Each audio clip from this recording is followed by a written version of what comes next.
Those efforts, alas, proved ineffective, and an effort was mounted to pass this resolution. It's taken a long time, as you know, close to 6 months to pass this resolution.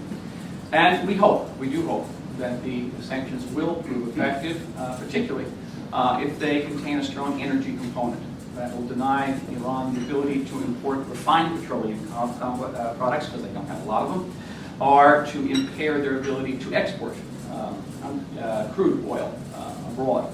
And we are going to look at this and give it a very, very serious chance. Our position, and it is also the position of the Obama administration, is that all options will remain on the table with Iran. On the challenge of BDS, as you know, this is an ongoing story. This doesn't end. And, we are seeking to meet it in every way, whether in the United Nations. We saw how it worked this week. Again, working very, very closely with the administration. I told you I got that phone call at 2 o'clock in the morning on Memorial Day. By that morning, I was in the White House discussing how we were going to deal with the flotilla issue. And I want to say unreservedly, unequivocally, that during the entire course of this week and a half, I have not heard one word of criticism, not one rancorous word from this administration. The entire approach to the Gaza issue, to the flotilla crisis, was one of constructiveness, friendliness. Let's see how we're going to work this out together. Let's come out of this difficult situation with a better way of addressing the threat of Hamas, but also a better way of addressing the civil needs of the population of Gaza in a way that will promote the peace process and not impede the peace process. And I think we've come a long way in the last week and a half. And, the next couple of days, I think you'll hear announcements by the Israeli government that indicate that will demonstrate, reflect the progress that has been made as a result of these most of these talks. But that doesn't remove the challenge. And maybe future flotillas coming. There'll be challenges to our legitimacy, whether on the Goldstone front or on campuses. I'm sure next time I go to campuses, I could be met with very similar situations. The challenge to Israel's legitimacy is one of the great historic challenges we face. I think we cannot in any way afford to ignore. Now, all this sounds rather daunting, doesn't it? At times overwhelming, and I must tell you, it's like Sally can attest, sometimes I wake up in the morning and say, oh God, how am I going to get through this day? We have so many challenges, threats, perils facing us. And then I take a deep breath and remember what I did the week before I came into this job a year ago. I was an historian.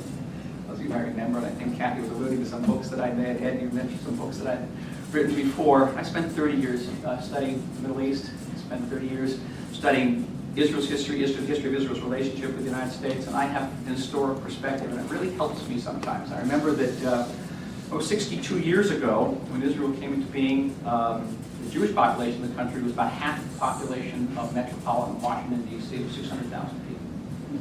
And with no economy, no allies in the world, no defense, we had a bunch of really nothing much more than handguns. We won a very hard war. We created a thriving democracy, flourishing Hebrew culture. We were able to, within a decade, absorb 5 times the number of our original population in terms of immigrants. I think it's an historic achievement that's never been matched.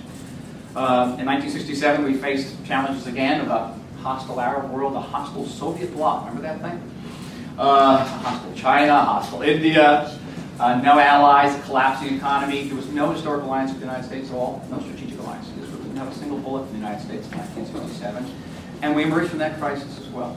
And brace yourself, Israel in 2010 is in an incalculably better geostrategic political situation than it has been at any single time in the last 62 years of its existence.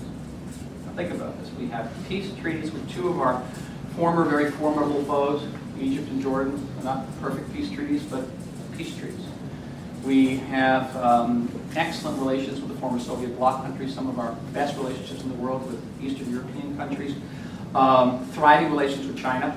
Our trade with China is going up about 30-35% every year. 20% of our trade with China now. Sally and I, our oldest son, speaks fluent Chinese. Is going to China in a few weeks. It's a very important part of our foreign policy. India. India is one of our best friends in the world today. We had the Hanukkah party at the India Embassy this year. It was great. Very close with India. We did. Yeah, you like that one. You like that. This year you've come with this great art. We have an alliance with the United States, which is deeper, more multifaceted than any alliance which the United States has had with any foreign country in its post-World War II period.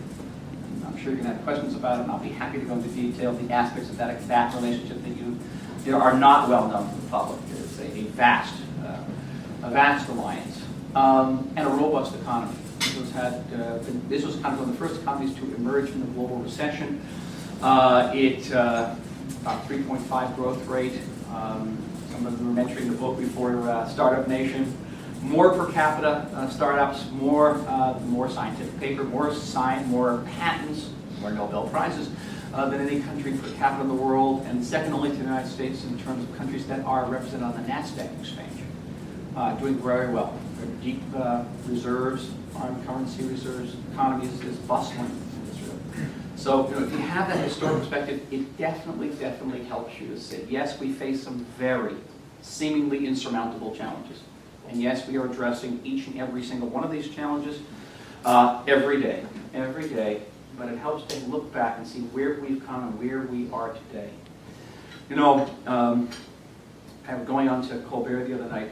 You try to prep for this. It's impossible to prep for this, right? It's like prepping for life. You can't do it. And there were a couple of questions that I thought he was going to ask me. I thought he was going to ask me about the Michael Chabon article in the New York Times this week.